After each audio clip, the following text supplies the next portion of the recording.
Olá pessoal, sejam muito bem-vindos a mais um episódio do Planck Talks. Eu sou o professor André Guadalupe, sou diretor e fundador aqui do Colégio Planck, e hoje a gente vai falar de um tema que foi muito solicitado por vocês, em especial os alunos da segunda série, da terceira série, os pais de famílias de alunos que estão fazendo vestibular, são as famílias que estão em processo de vestibular, para a gente falar um pouquinho sobre Enem, falar um pouco sobre os principais vestibulares do Brasil, métodos das provas. Existem provas que são de TRI, que é Teoria da Resposta ao Item, provas que têm um formato tradicional. Vamos falar um pouquinho também sobre as segundas fases, que muitas vezes são processos mais subjetivos, que são entrevistas, dinâmicas de grupo. Então a gente vai falar um pouquinho sobre o processo de seleção e as principais diferenças entre o Enem e os vestibulares tradicionais. E para isso a gente trouxe dois grandes especialistas, dois amigos.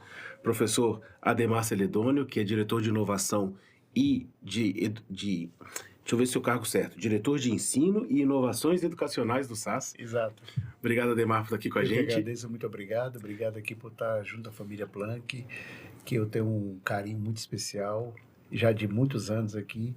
E vamos falar um pouco sobre TRI, vamos falar sobre esses vestibulares, falar sobre o que é mais importante nesse momento final e entender esses processos seletivos todos.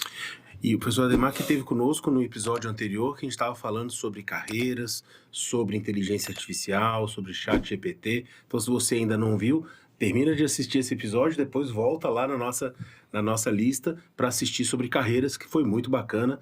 Eu, pelo menos, aprendi muito. E também aqui com meu companheiro de jornada, meu sócio, meu amigo há 31 anos, professor Humberto César Chacon Malanga. E contando. Professor que é também aqui junto comigo, o professor Perisson, nosso cofundador no colégio, e um dos melhores professores de matemática que eu tive o prazer de conhecer aqui no Brasil. Professor Humberto, prazer estar aqui. Agradeço mais um convite, professor André. Professor Ademar, sempre um prazer estar aqui para eu reforçar meus conhecimentos dos assuntos, né? E é sempre bom discutir, né, essas siglas, né, essas coisas que às vezes pode atrapalhar um pouco o aluno, mas a gente entendendo bem, a gente ajuda a focar nos estudos, né? E a cumprir os objetivos.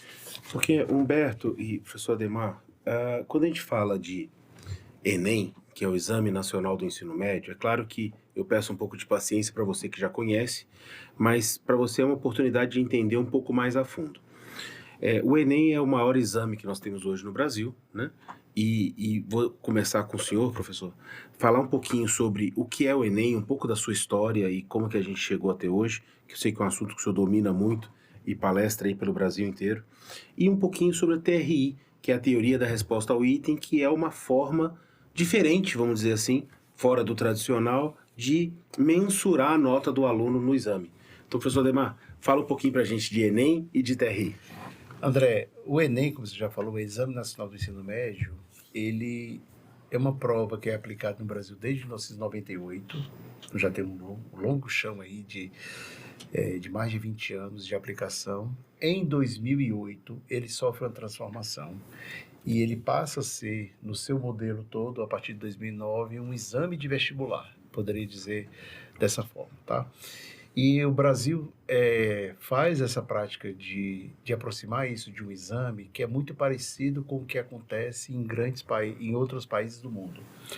Então, você vai para a Alemanha, você tem um grande exame que chama-se Abitur. Você vai para a França, você tem um baccalauréat, o BAC, que é desde a época de Napoleão. Olha. Você vai para a China, você tem um Gankao. Esses países não têm necessariamente só um único exame, mas esse é de fato o principal. Então o Enem ele se aproxima de você ter uma referência de exame nacional para o Brasil. Por que isso é bom? Porque, de alguma maneira, esses exames, eles têm, na sua conjuntura, uma proposta de que aquilo é que deveria ser o mais importante para a educação. Então, normalmente, o exame, ele não cobra todo o conteúdo, ele cobra partes do conteúdo, mas ele sinaliza para a sociedade o que seria, talvez, o mais importante para que, na cidadania, você, além de passar no exame, você tenha uma condição de construção do cidadão no futuro. Por que eu vou precisar mais disso, daquilo outro? É diferente de outros modelos de exames, por exemplo, como o exame do ITA, exames outros que a gente, da FUVEST, que são chamados hoje de exames tradicionais, tá? Que são exames que têm uma outra proposta. O Enem é o segundo maior exame do mundo, tá? E aí eu acho que tem uma coisa que a gente tem que entender, e é muito bom esclarecer isso, por isso que é bom um podcast desse aqui, porque você de alguma forma esclarece o seguinte: o exame é uma prova que vai te passar no vestibular, então ele não deixa de ser também um concurso. Tá. Então ele tem, assim como todo concurso, suas nuances, as suas técnicas de que se você domina aquelas técnicas, você vai de alguma forma mais fácil de você conseguir a sua nota. Aqui não vai nenhum bombeiro de dizer assim, isso é melhor ou pior para a educação. Isso é uma estratégia de prova, como a gente está, por exemplo, às vezes estabelecendo dentro de um próprio concurso. Então, coisa ele foca em competências e habilidades, né? Foca em competências e habilidades, né? mais amplas. Mas, assim, o que eu quero dizer é o seguinte. Então, em algum momento, a gente vai poder falar aqui, ó, faz isso, a prova mais importante é essa. Não em demérito a outras, mas isso é uma questão de estratégias, tá? Então, para tirar um pouco do calor e da emoção desse princípio todo. Mas ele é um concurso público que tem hoje 3,5 milhões de candidatos e tem 350 mil vagas.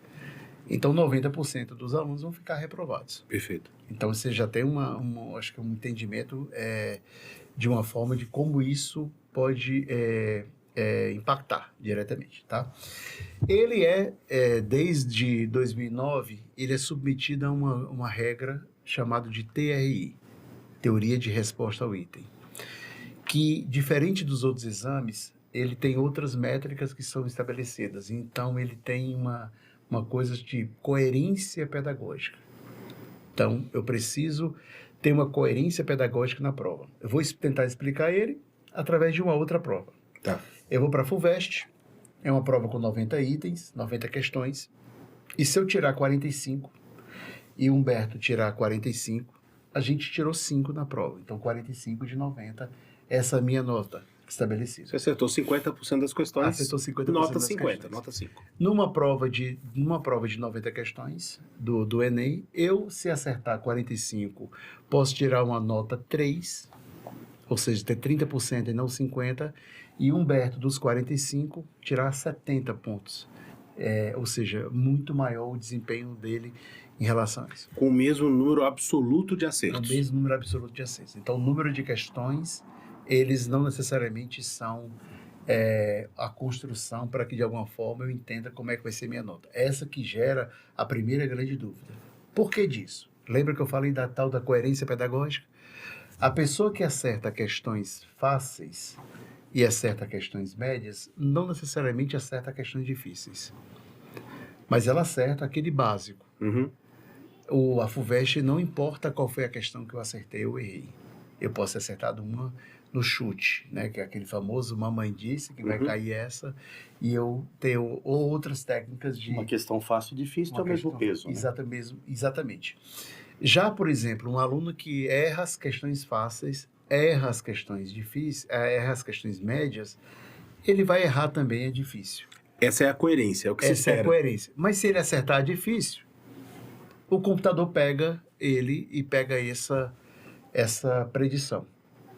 Então, a primeira coisa que se estabelece, o computador diz, como pode você saltar um muro de 5 metros de altura, mas se você não consegue saltar um muro de 1 metro? Se os muros baixos, você errou. Exatamente. Então, fazendo analogia aqui com muro, seria isso. Então, é esse modelo. Dentro desse modelo, é um modelo estatístico, que ele é desenvolvido por dois matemáticos americanos, na década de 30 do século passado, tá? Então, em 1930, 1940.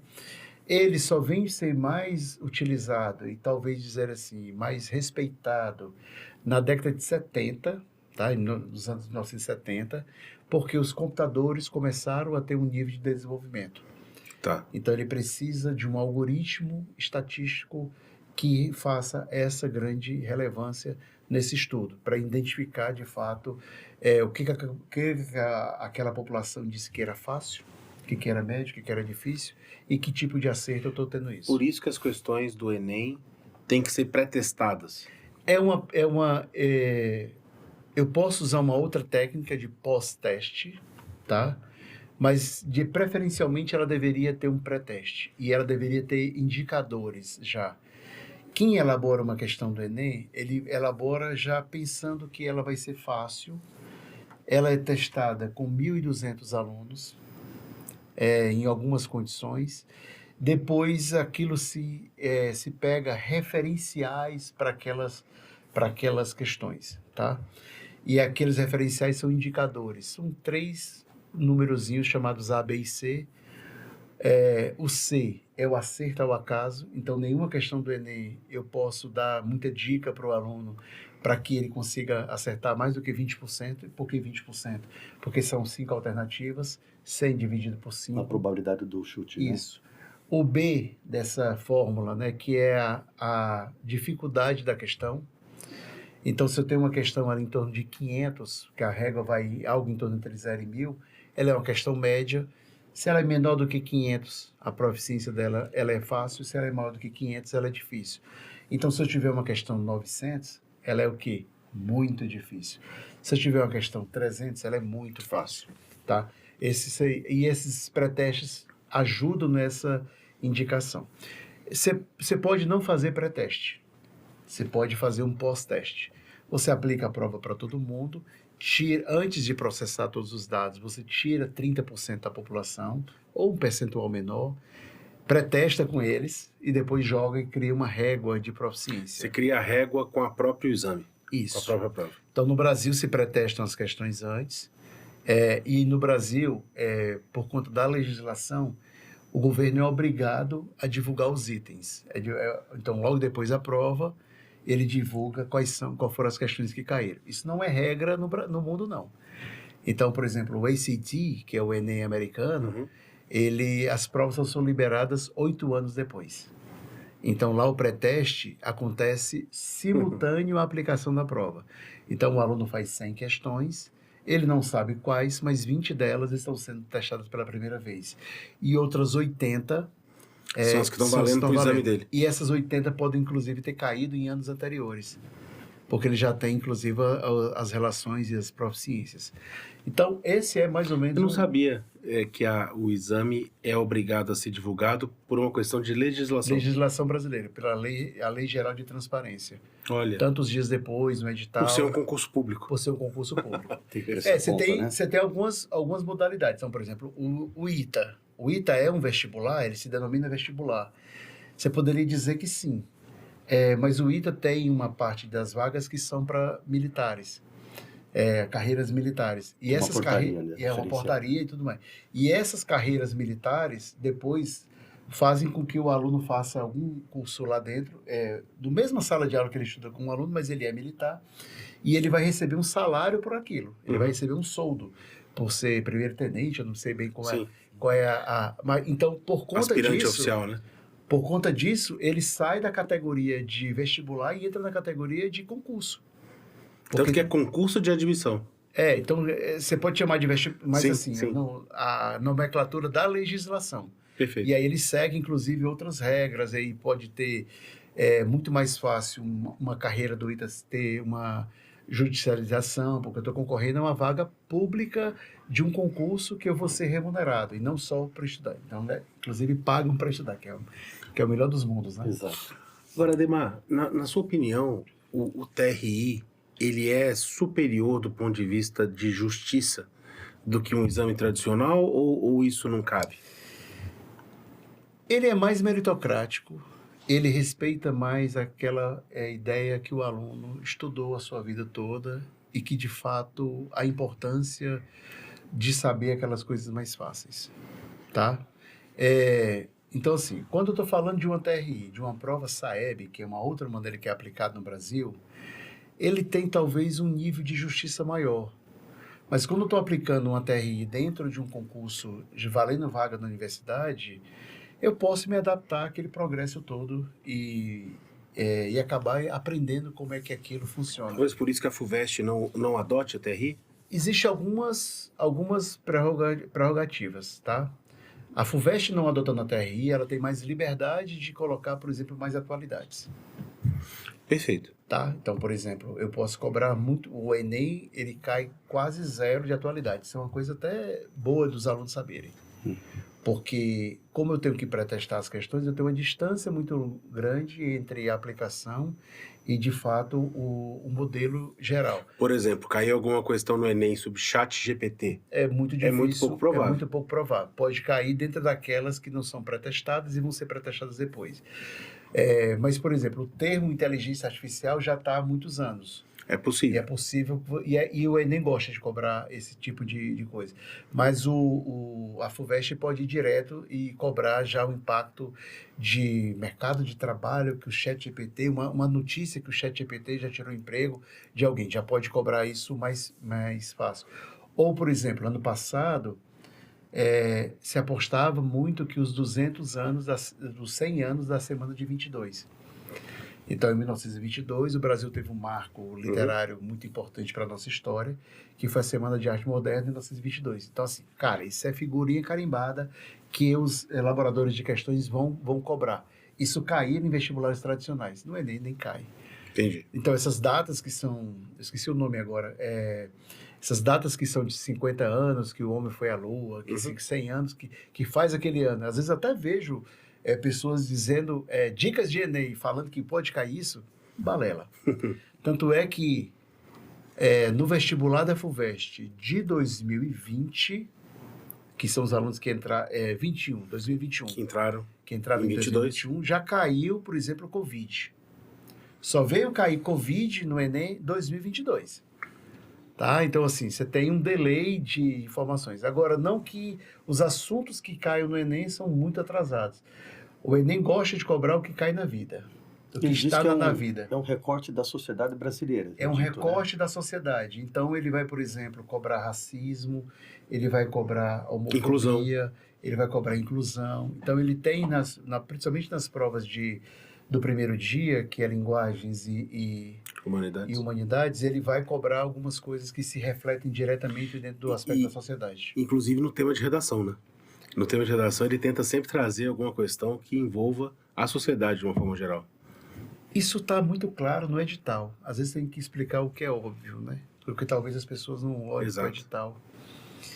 Mas o que diz o edital do Enem? Vai cair um tema social que afete as 5 regiões do Brasil. Então, não vai cair sobre guerra da Ucrânia. Às vezes eu vejo algumas pessoas dizendo assuntos muito espetaculosos e tudo mais. Mas, por exemplo, os temas do Enem não vai cair, por exemplo, seca do Nordeste. Porque tem que ser um tema que faça sentido para o Brasil inteiro. Para o Brasil inteiro. E se eu cair seca do Nordeste, eu vou ajudar muito o aluno nordestino que tem uma perspectiva de viver aquilo.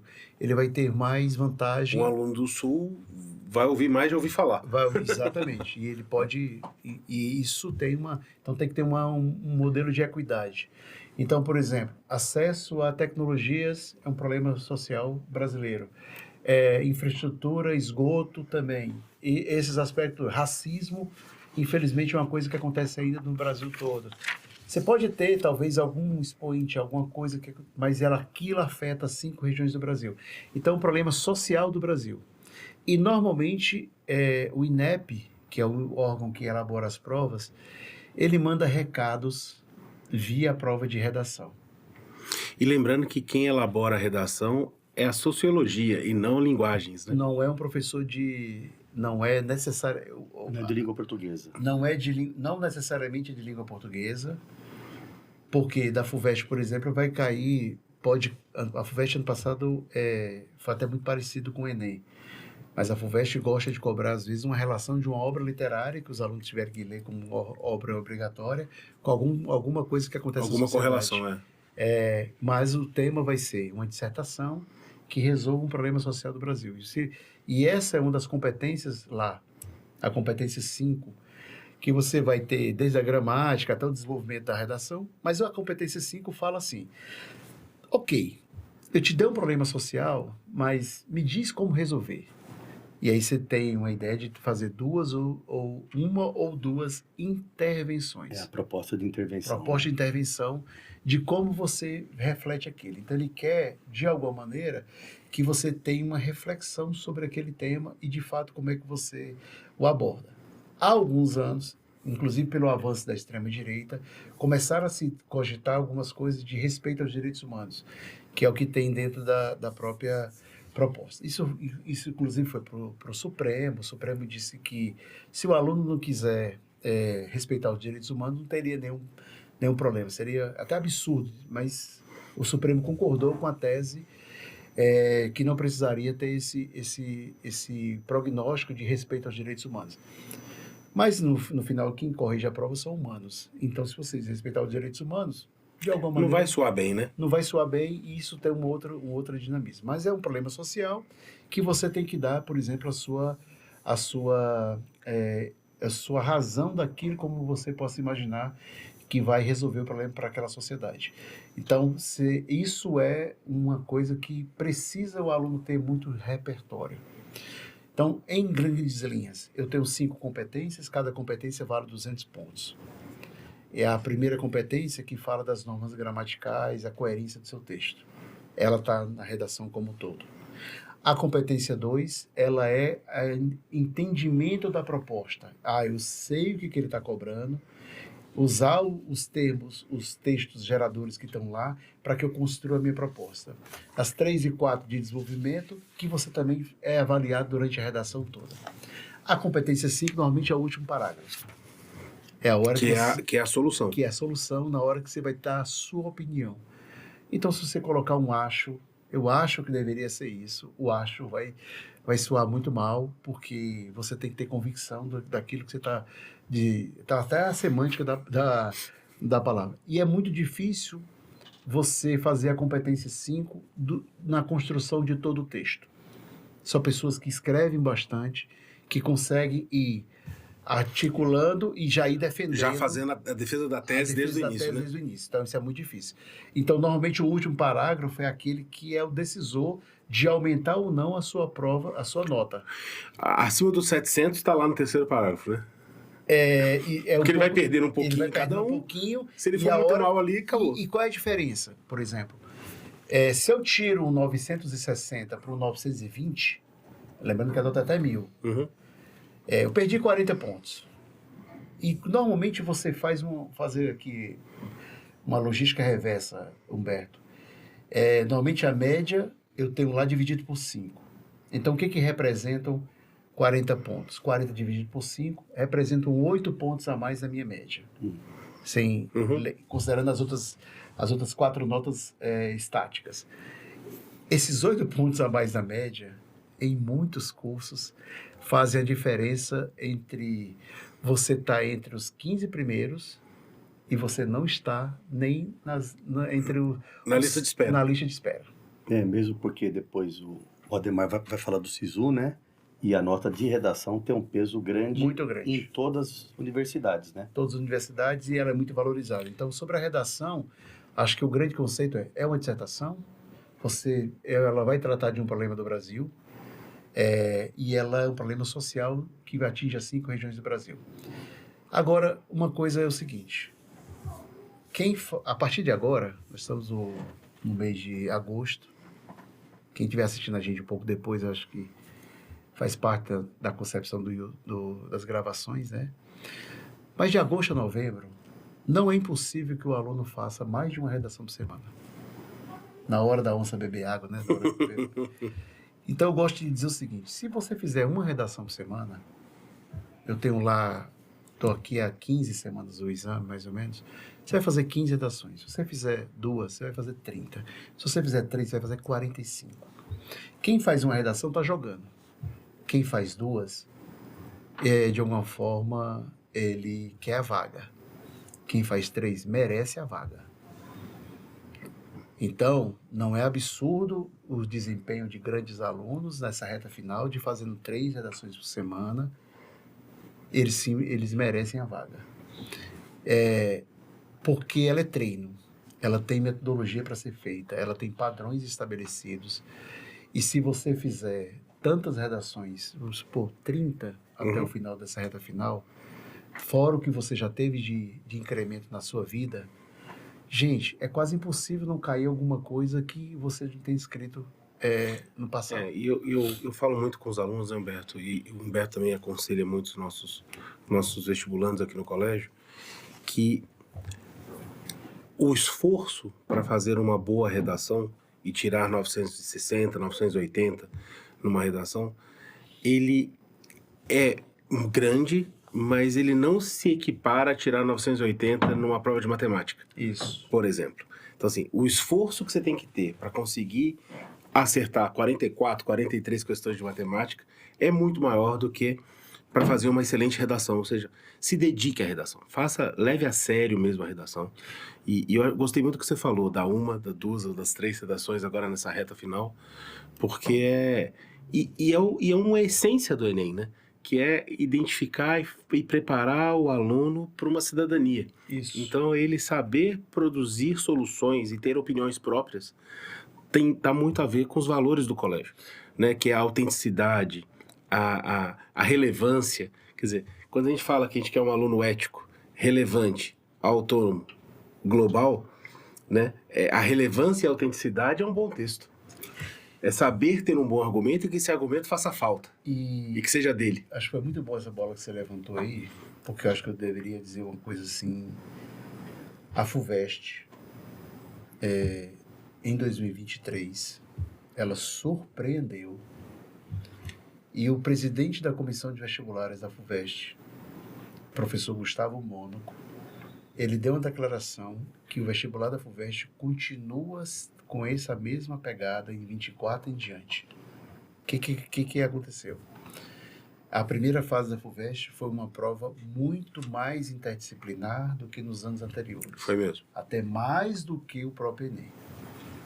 Então, tinha uma hora que... Eu dei uma entrevista para o Estadão, e o Estadão me ligou às 5 da tarde, perguntando se eu podia dar uma análise da prova. Nesse dia, eu não estava escalado, né? E eu disse a eles, olha, eu não estou com a prova aqui, eu não me preparei e tudo, e a prova ela só é liberada para os colégios a partir de 7 horas, então eu preciso pelo menos que às 20 horas você me ligue, porque Me dá uma horinha aqui para eu... E eu já fazia aquilo com uma certa frequência, então 1 hora era mais que suficiente. E foi chegando perto de 1 hora e eu tive uma dificuldade grande de terminar, de fazer uma análise. Não é resolver a prova, mas é de ver os principais assuntos, o que caiu, o que deixou de cair, coisas nesse sentido. Porque teve uma hora que eu fui contar, a prova da FUVEST tinha 112 questões. Eu disse, não pode, só tem 90, porque são as áreas que são interdisciplinares, né? A geografia teve na meu entendimento, uma relevância muito alta dentro da prova. As questões de inglês, que caem 2 ou 3, foram 8. E uma questão de inglês com matemática. Matemática com química, matemática com interpretação de gráficos, que eram gráficos sobre coisas de CO2, liberação de CO2 na natureza, que se parece muito, por exemplo, com modelos que são modelos mais interdisciplinares também do Enem. E, para grande surpresa de todo mundo, que pegou todo mundo desprevenido, o tema da FUVEST, ele sai de um tema mais pragmático, mais filosófico, e ele vem para uma pegada do mesmo estilo do Enem, que é um tema social. E isso causou, inclusive nas redes sociais na época, um clamor muito grande sobre isso, porque foi uma virada absurda. E ele disse que essa é a intenção daqui dos próximos anos, é de cobrar uma prova mais interdisciplinar e uma prova que tenha um nível de redação também muito mais parecido com o modelo social. Agora, Ademar, você colocou aqui um ponto, no último... A gente gravou um episódio que a gente estava falando de carreiras e de profissões do futuro, e a gente citou a importância do inglês, né? Eu ainda percebo no próprio Enem, ou na FUVEST, ou na Unicamp, nos grandes vestibulares do estado de São Paulo e do Brasil, ainda uma subvalorização da língua estrangeira. Eu acho que talvez olhando para o contexto econômico e cultural do país, realmente seja difícil cobrar esse inglês mais avançado, mas ainda tem queremos que o jovem fale inglês para que ele tenha empregabilidade, para que ele tenha reais condições de disputar e compreender o mundo onde ele está inserido, mas o vestibular ainda trata o inglês como uma matéria de menor peso. Como é que você enxerga isso?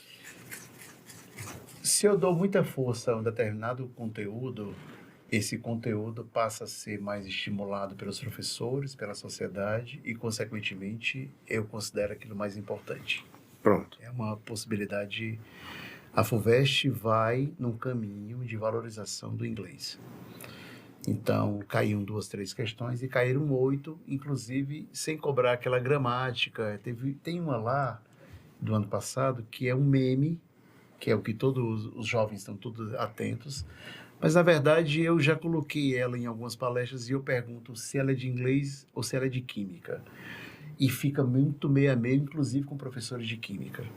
Esse aqui é o ideal de você ter um nível de cobrança específico, de aplicabilidade, menos ao inglês pelo inglês, como é gerado hoje. Vamos só separar o joio do trigo. Para 2026, não é o vestibular de agora, para 2026, a FUVEST tem um pensamento, não está aprovado ainda no seu projeto todo, mas tem um pensamento que na segunda fase você vai ter uma prova de língua portuguesa, como tem hoje, e também de inglês com questões abertas.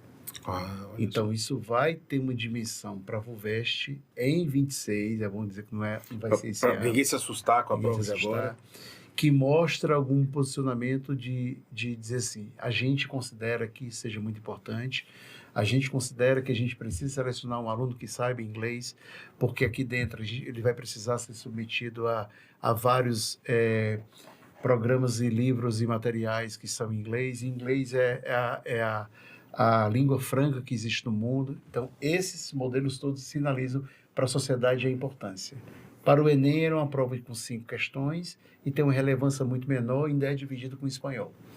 Então, nesse caso, o Enem vai ficar para trás em relação à língua inglesa, porque principalmente para as escolas particulares, que os alunos têm um nível de desenvolvimento de inglês muito mais avançado. Então, você não enxerga você que está sempre muito antenado e vendo as tendências do Enem, uma mudança... Não, pelo contrário, eu enxergo ainda... E aí existe, diga-se de passagem, existem posicionamentos ideológicos, tá? Então, o Brasil escolheu o inglês na sua BNCC, a Base Nacional Comum Curricular, e ela está sendo revista agora, e o espanhol vai voltar com a mesma força. Eu não estou falando aqui, porque eu sou contra os professores de espanhol, vou tirar a aula deles. Eu estou falando aqui de um caminho específico para fomentar e para valorização da língua inglesa, e eu sei também da dificuldade que é o inglês de acessibilidade no Brasil todo e as condições econômicas que o Brasil tem. Então, o inglês ele é muito mais acessível às pessoas que têm uma camada social melhor, que teve oportunidades para desenvolver isso. Mas aí eu estou meio que renegando o que está acontecendo hoje no mundo. Há uma ideia de dizer, mas nós somos cercados de países de língua espanhola. Ok, somos sim, mas em termos de relevância, em termos de culturais, em termos de aplicabilidade, o inglês ele tem uma potência muito grande. Ele não é a língua mais falada, porque a China tem uma população e tudo. Maior, né? Mas, inclusive, a própria China já entendeu que tem que aprender inglês. Tá? Então, assim, a própria China tem isso. E o que é uma língua franca? Por exemplo, eu me comunicar na Alemanha.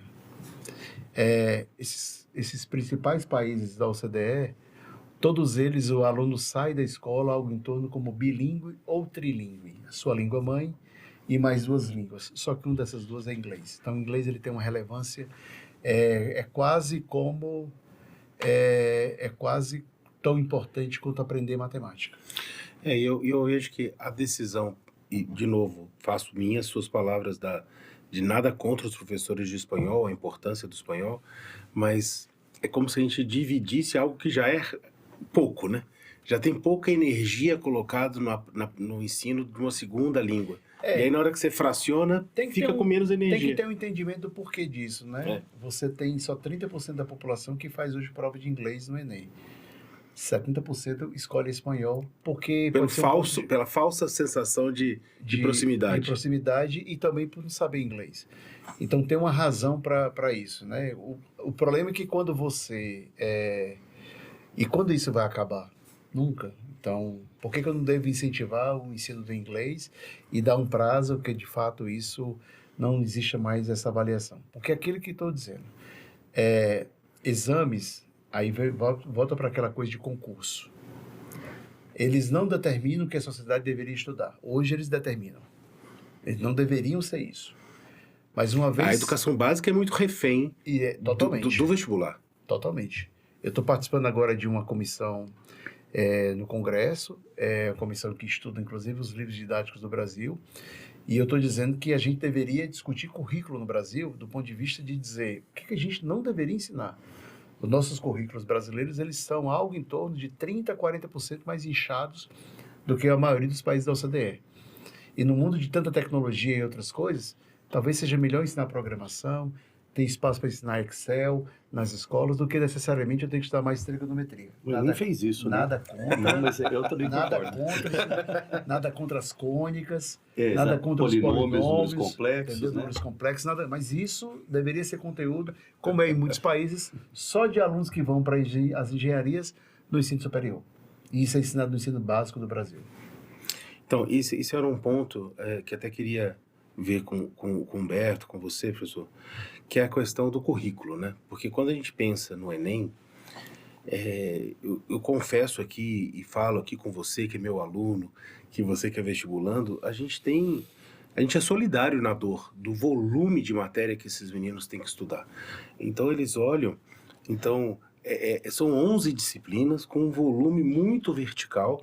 E todo mundo acha que tudo é importante. E tudo é importante. E aí os meninos vão chegando agora nessa reta final do vestibular e começam a ter aqueles cloques de será que o que vai cair é o que eu não estudei, ou aquele assunto que eu não sou bom. Eu acho que é bom de falar disso. E ele fica com esses pensamentos negativos de vai cair o que eu não sei, então eu sei 80% das coisas, mas vai cair esses 20%.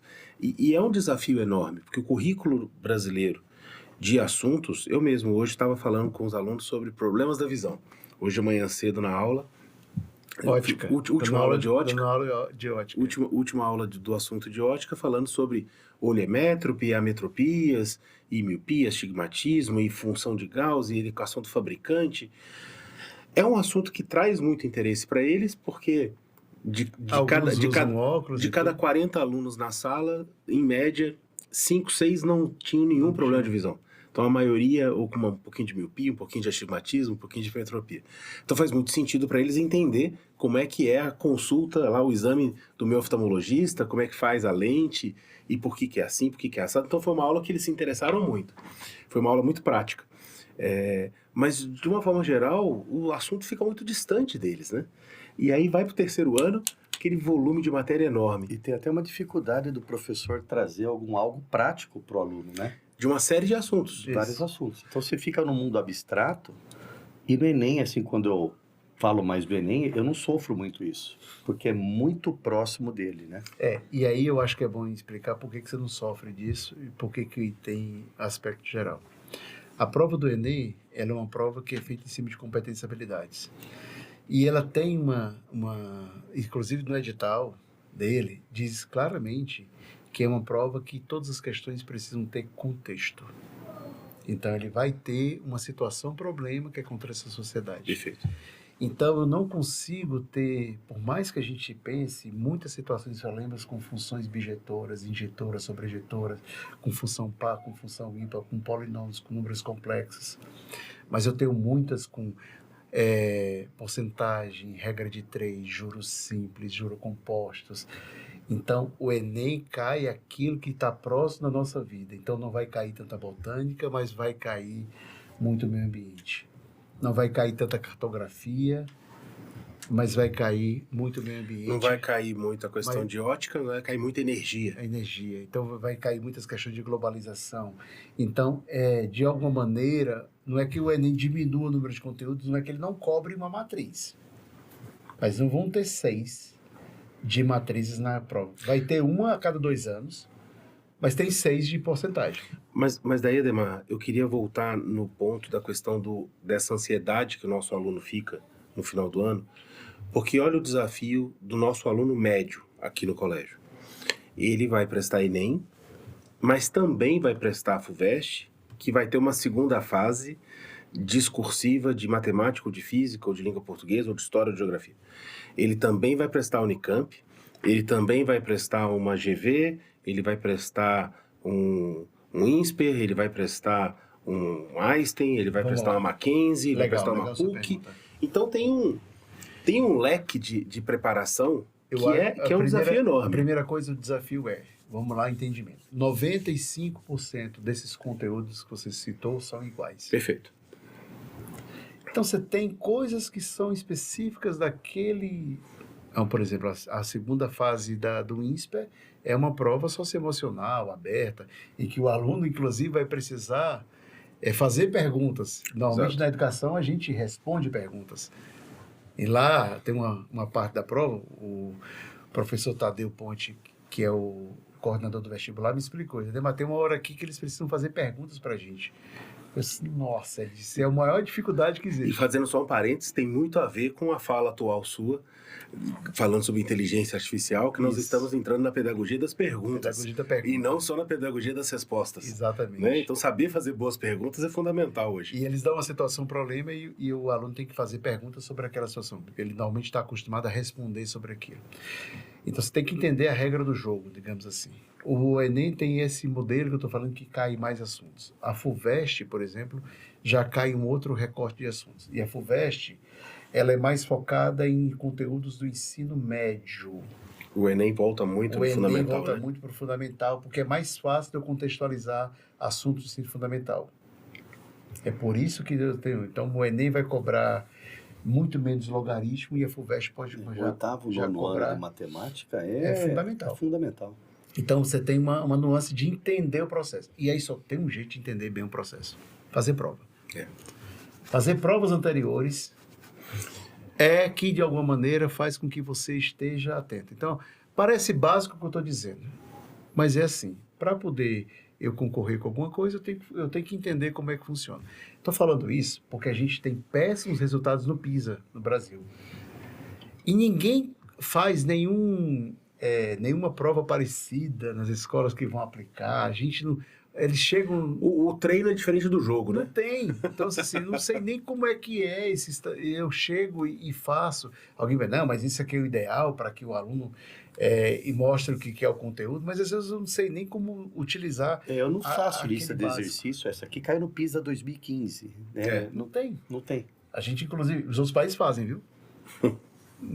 Inclusive países que são ponta... Não, inclusive você chega na biblioteca, na loja, na livraria da escola, tem lá os livros com as questões do PISA, para a família assim, treinar. Você não tem esse modelo. Então, assim, é básico dizer, mas eu preciso fazer os 3 últimos anos de FUVEST, os 3 últimos Enems. Eu preciso fazer as 3 últimas Unicamps. Porque isso no Enem é menos, mas na FUVEST e na Unicamp eu tenho ondas. E por que eu tenho ondas? Porque as comissões de vestibulares, elas não são eternas. Elas vão se renovando. E elas vão se renovando. Então, tem uma hora, é importante ter 3 ou 4 provas. Não adianta voltar muito no tempo também, né? Não. Acho que tem uma questão outra interessante, que o professor, aí ele é o curador. Ele vai trazer. Eu quero fazer um negócio, porque isso aqui é... Com esse exercício... Essa aqui é didática. Eu vou fazer esse exercício para resgatar essa qualidade do assunto. A gente faz muito isso que é, de fato... a coisa relevante, mas essencialmente as últimas 3 provas, pelo menos isso. Você falando aqui do treino e treinar de acordo com o jogo, você lembra, Humberto, de um ex-aluno nosso que trabalhou aqui no colégio, o professor Ariel, que está agora se formando lá no ITA, e o Ariel, na preparação final dele do ITA, ele comprou papel jornal para estudar no papel jornal, porque a prova do ITA é impressa no papel jornal. Aí é um nível de então perfeição. Ele queria ter a mesma dificuldade de apagar, porque todo mundo que já apagou um sulfite é uma facilidade. Você vai apagar um papel jornal, rasga. E ele queria escrever no papel jornal, porque era a mesma qualidade do papel que ele teria na hora da prova. Então ele queria simular o mais próximo possível as condições. Eu achei muito interessante. O refinamento do preparo dele chegou a esse nível. O SAS-ENEM, que é a prova que a gente aplica e os alunos fazem, ele tem 32 páginas. O Enem também tem 32 páginas. Então, a nossa prova é impossível de ter mais do que isso. Por que a gente tem isso? Porque tem uma ideia de, pelo menos, a quantidade de caracteres e imagens ser muito próximo do que vai acontecer dentro da prova. Ele tem que ser múltiplo de 4, porque é o formato de canoa. Exato. E lá atrás a gente tinha dificuldade. Professor, a gente vai ter que fechar com 36. Não, tem que ser 32. Professor, a gente vai fechar com 28. Foi mais. Não é para economia, tem que ser com 32. Que é do mesmo formato de papel carta, a mesma fonte. Isso. E para que dê, de alguma forma, alguma coisa mais E faz diferença, porque às vezes é nesse subliminar do mesmo número de páginas, de mesmo tamanho, de mesmo tipo de imagem.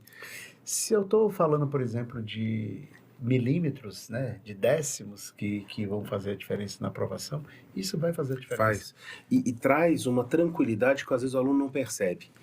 Que ele faz os 6 simulados do Enem, por exemplo, que o SAS oferece para a gente, que digo aqui, fica o meu registro do quanto eu acho as provas bem feitas e bem elaboradas e cuidadosas, que o aluno vai fazer o exame e fala assim, é o 7º simulado. É o 7º simulado. Porque eu me sinto, tirando as condições físicas da sala de aula, que são diferentes, obviamente, o resto é igual. É igual. É a mesma dinâmica. E isso traz uma tranquilidade muito grande para o aluno. E a gente insiste muito, você que está nos assistindo, da importância de fazer simulados. Então, o professor está trazendo aqui a importância de fazer os últimos 2, 3, 4 anos daquela prova que você vai prestar, mas fundamental a importância de fazer os simulados e viver a outra prova, que é a prova física, que é ficar ali, que as costas doem, são 5 horas e meia fazendo prova.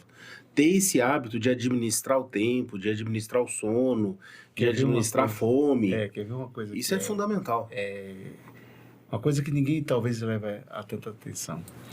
No dia da prova, a gente recomenda que leve uma água, leve alguma coisa para comer e tudo mais. Tem gente que leva quase no supermercado. É um piquenique. E na hora, eu fiz a prova em 2020. Precisaria de meia hora para comer, Eu fiz a prova do Enem Digital. Eu fiz a prova do Enem Digital e aquilo me incomodou demais. Eu estava quantos anos que eu não fazia a prova. Eu fui fazer para poder entender como é que era o processo daquela prova digital. Hoje nem existe mais. E as pessoas abrindo Coca-Cola e aquilo me irritou. Com uma meia hora eu disse, gente, eu entendi agora, peraí, eu tenho que me concentrar aqui na prova de novo. Imagine para quem está porque às vezes não espera esse tipo de situação. Então, volto a dizer, é muito mais do que um exame nacional. É um concurso, e no concurso eu tenho que estar preparado emocionalmente, inclusive, para esses pontos aí. E é interessante porque, fora as pessoas, às vezes o nosso aluno ele faz a prova aqui no colégio numa carteira confortável, com ar-condicionado. Às vezes ele vai fazer numa escola que não tem a mesma infraestrutura. Então, às vezes vai estar mais quente, vai ter um ruído diferente, vai ter... Então, tudo ele tem que estar emocionalmente muito equilibrado, muito centrado na sua melhor versão naquele dia. Isso. Para essa diferença ser relevante, né, na hora de fazer a prova. Para que isso não impacte tanto. Agora, professor, é impossível a gente hoje em dia, quando a gente fala de vestibular, de exames, a gente não citar inteligência artificial nisso. O senhor que está muito atento a esses processos, muito mais que a gente, existe alguma tratativa de algum exame já ser feito por inteligência artificial, itens, ou seja, questões serem elaboradas através de inteligência artificial, ou você acha que ainda está longe? Está perto. Está perto?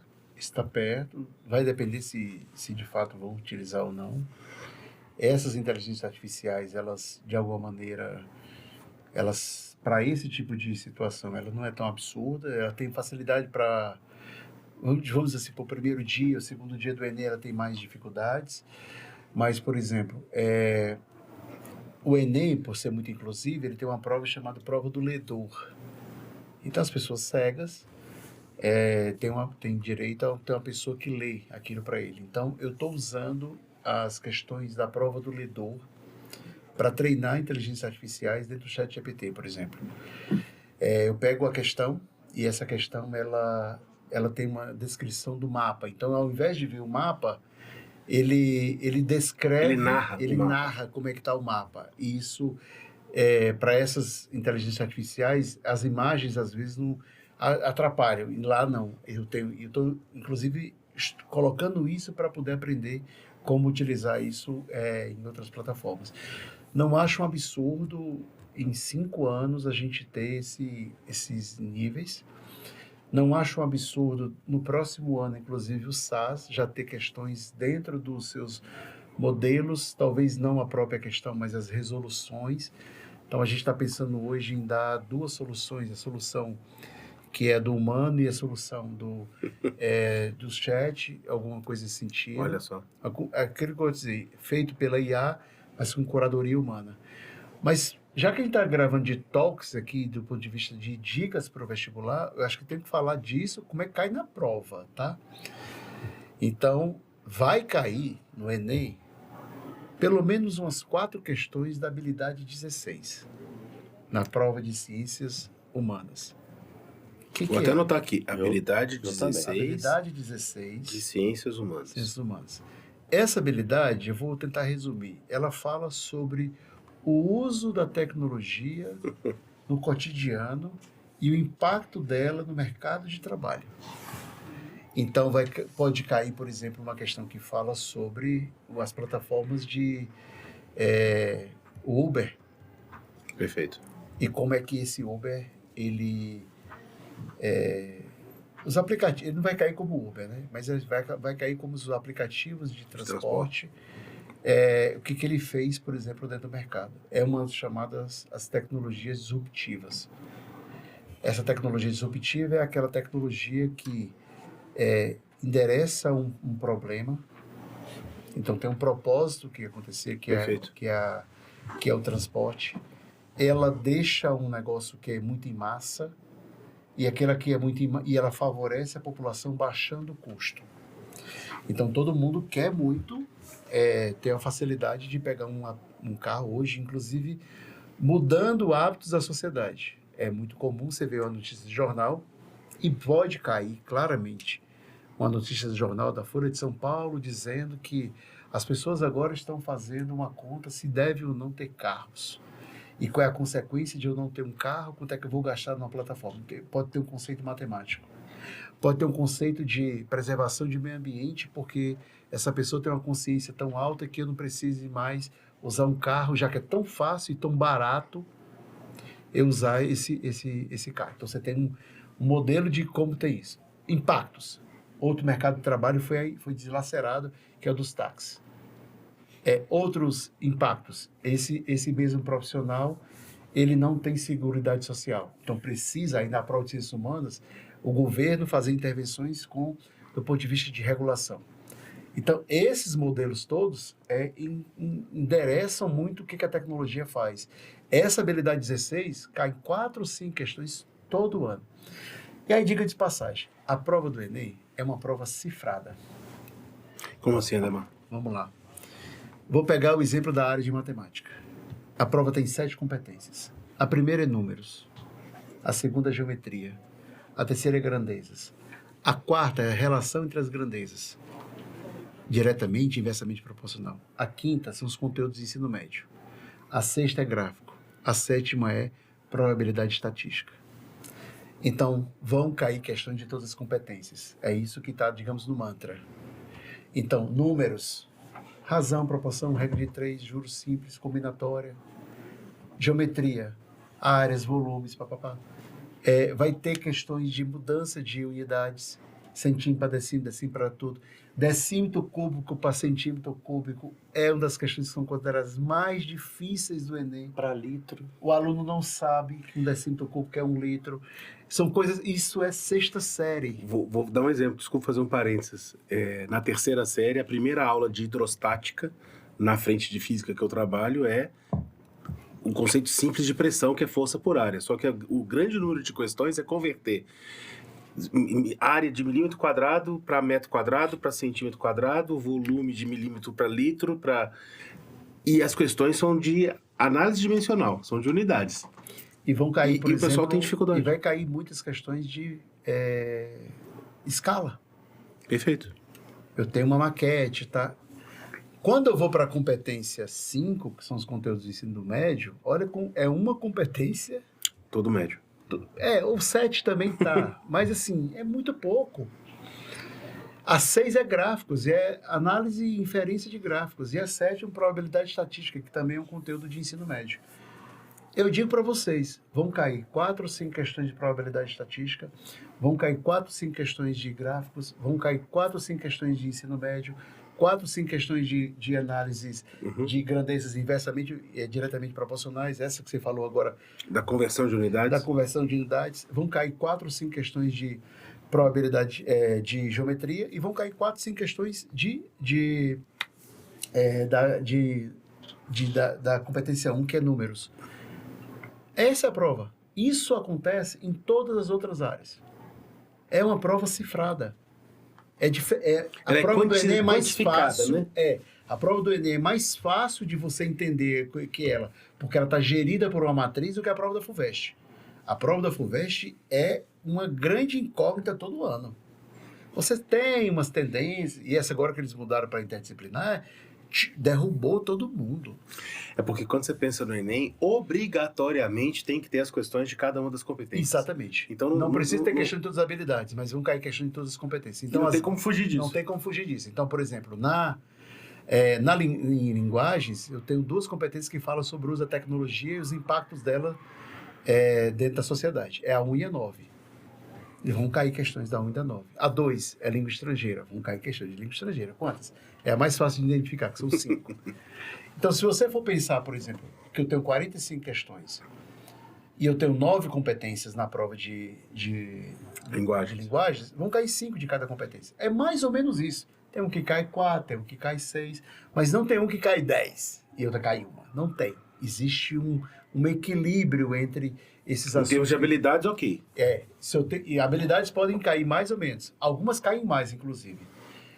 Mas eu tenho, por exemplo, 45 questões para 7 competências dentro da matemática. Então, eu tenho mais ou menos umas 6, algumas com 7 questões de cada uma delas. Por isso que eu falei 5, 6, 4, 5. Então, você tem uma diversidade. A prova é toda cifrada. Não é difícil de você, de alguma forma, entender esse jogo. Aí é um outro aspecto. Não estou dizendo que isso é o que seja relevante para que eu tenha que aprender como sociedade. Mas nós estamos falando de preparar-se para um concurso. Então, até a 2ª série do ensino médio, eu tenho que ter um dinamismo plural em relação a todo o conteúdo e formação do cidadão. E na 3ª série, eu tenho um direcionamento de como é que cai cada um desses modelos todos. O próprio aluno faz a gente se guiar nas aulas, porque ele fala, Humberto, dá uma questão Enem, agora intercala com uma questão FUVEST. Então, a gente mostra, né, que a FUVEST às vezes é um pouco mais técnica, as antigas, né, que agora está caminhando para essa interdisciplinar. O aluno pede, Humberto, intercala uma Enem e uma FUVEST para a gente aqui. Isso é maravilhoso, inclusive para a questão do aprendizado. Isso, eu faço uma constância isso. Demar, talvez talvez você não lembre, mas no Fórum de Mantenedores do SAS, que eu tive o prazer lá de assistir, um dos palestrantes, se eu não me engano, o responsável pelo ensino médio, o professor Caê Lavô. O Carlos Eduardo. Isso. Ele citou um livro falando sobre avaliações. Eu até tirei uma foto, mas não vou conseguir localizar aqui. E aí, Humberto, ele trazia um aspecto muito importante, ficou nas minhas anotações. Ainda preciso revisitar, porque foi muito perto o fórum. Assim, ele pegou uma amostra, me ajude se eu não falo errado esse caso, ele pegou uma amostra de alunos que estavam se preparando para o SAT. E esse grupo de alunos que estavam se preparando para o SAT fizeram apenas questões do SAT, formato do SAT, estilo do SAT, comando do SAT. E esse outro grupo, que também estava se preparando para o SAT, se preparou fazendo questões do SAT e outros tipos de questões, que não tinham nada a ver, entre aspas, com o SAT. E aí, aplicou-se a prova. Esse grupo aqui teve um desempenho bem superior. O aluno que teve uma formação mais ampla e não específica daquele tipo de questão, daquele tipo de formato, conseguiu muito melhor. O senhor me deixa muito feliz, porque eu estou dando aula do SAT esse ano e eu senti essa necessidade do aluno ter um pouco mais de conteúdo, claro. Dei aula de SAT, decorei as maneiras, os termos em inglês das equações, né? Slope, y-intercept, tem todo um jargão deles e eu mesclei muito bem isso. Então, acho que eu caminhei certo na minha análise, né? estou preparando ele para entender como que é a prova do SAT. E as minhas listas contemplavam até a questão do Enem, da FUVEST, do próprio assunto. Que é uma prova bem cifrada também, do SAT, né? É porque é uma prova que está em cima de competência e habilidade. Então, e como aí tem uma coisa interessante. Ela também tem que atender a TRI. Aí você vai dizer, peraí, mas o currículo se conecta com a TRI? Como é que isso funciona, né?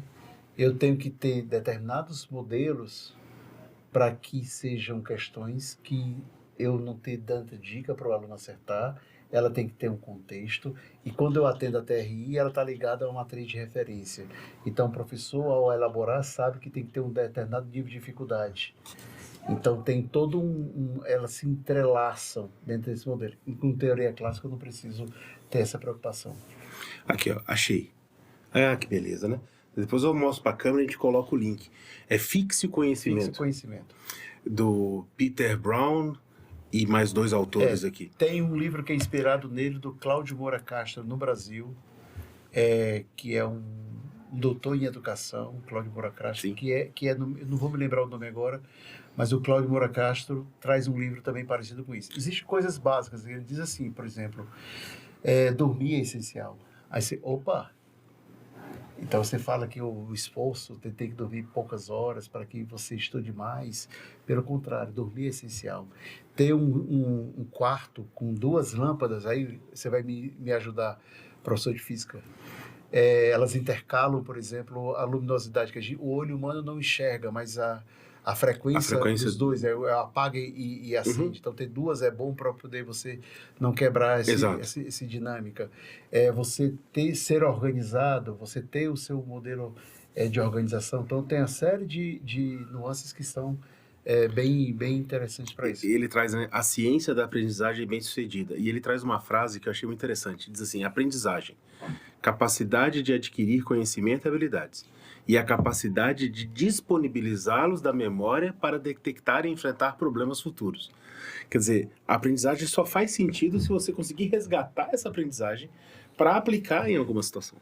Então, foi um dia de palestras muito boas, porque traz essa reflexão de preparar. Às vezes o aluno acha que pode ser, tem um lado do estresse, da ansiedade, mas na hora que ele se prepara para todos, e é o que a gente fala muito com eles, tem um simulado da GV, mas eu não vou prestar GV, mas vem fazer mais um simulado, vem viver mais um momento de teste, se concentra por mais 4, 5 horas.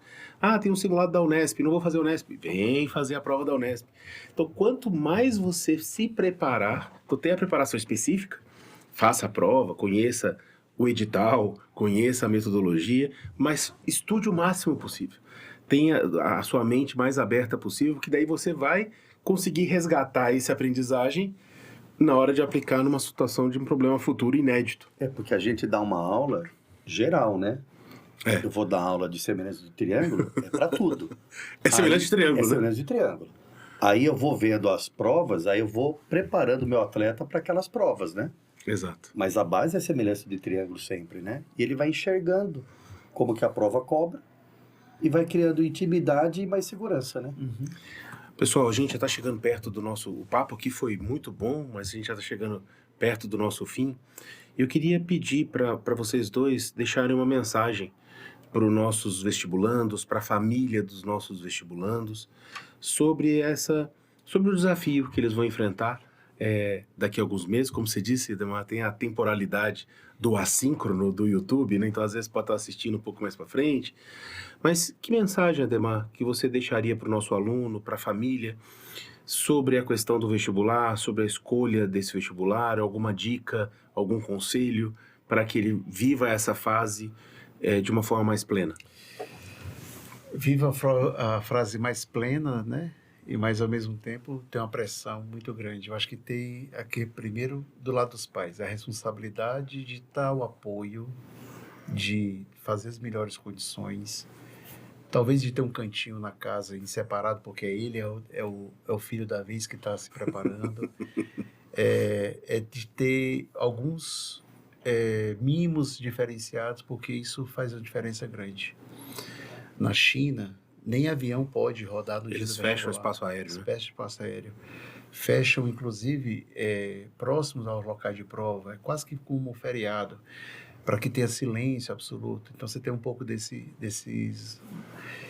respeito ao culto, ao dia, né? De essa preparação toda. Mas existem algumas coisas como vocês estão estudando numa das melhores escolas do país. Vocês foram muito bem preparados, com brilhantes professores, um deles, inclusive, que é do meu lado, que por muitos e muitos colegas me falam que você é o melhor ou um dos melhores do país. Então, você tem referências muito fortes. Você foi muito bem preparado nessa jornada. Então, acho que primeiro, esse cuidado. O segundo é você acreditar em si. E é o que vai acontecer lá na hora. O começo sempre tem o nervoso, se eu vou dar, mas isso vai acontecer com todo mundo e que de alguma forma você vai conseguir o seu desempenho.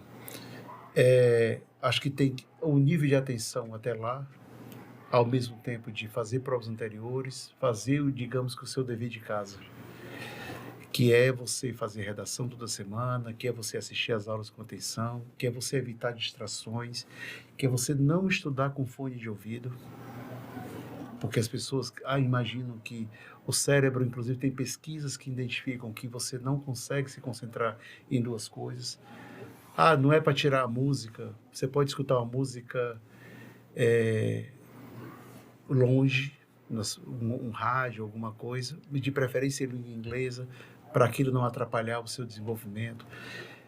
Evitar esse mundo de distrações, que hoje é muito fácil você passar 20 minutos, 30 minutos no TikTok ou no WhatsApp e aquilo tem um corrói seu tempo. Corrói seu tempo. Mas principalmente, gente, dormir. Vocês precisam dormir 8 horas por dia, porque parece básico o que eu estou dizendo, mas é quando a memória vai ser mais ativa, porque você vai de fato descansar não só o corpo, mas a mente, e toda aquele grande gama de informações que os seus professores muito bons te deram, é a hora que vai absorver. Inclusive tem pesquisas que falam sobre essa importância do dormir.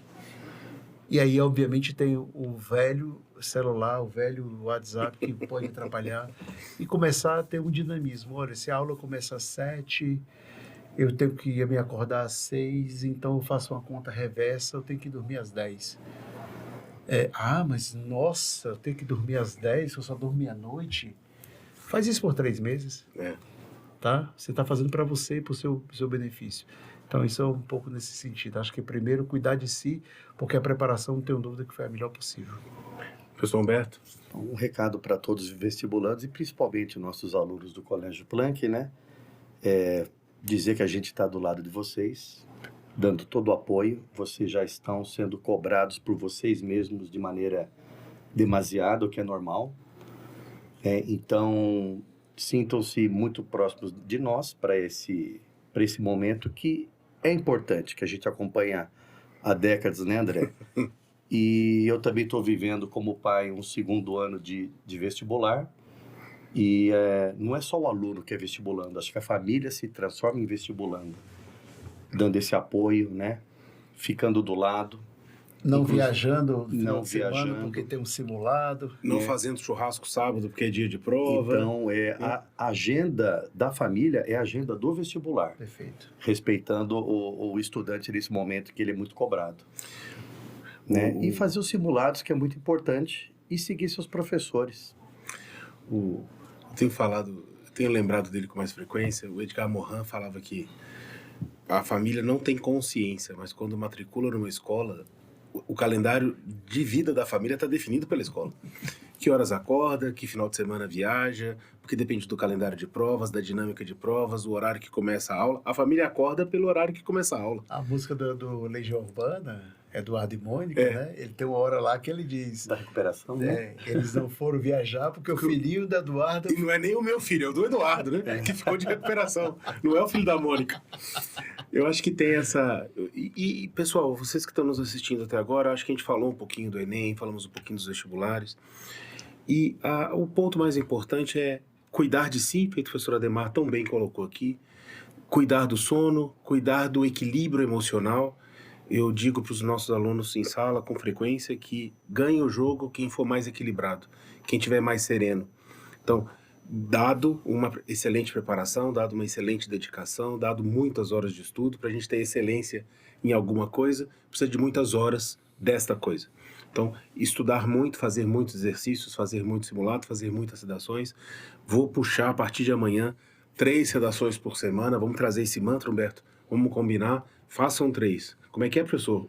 Uma obrigação. jogando. Tá jogando, né? 2 quer muita vaga. e 3 merece. A vaga. Vamos trabalhar com 3. Eu encerro aqui o nosso Plank Talks com esse recado. 1 tá jogando, 2 quer muito, 3 merece. Belo mantra. E de repente pode começar a fazer 2 desde o 2º ano. Por que não? Vai chegar lá com muito mais tranquilidade e muito mais repertório. Professor Ademar, mais uma vez, muito obrigado Eu que agradeço. por ter Muito obrigado pelo convite. conseguido um espaço na sua agenda. Sei que seu tempo é muito caro.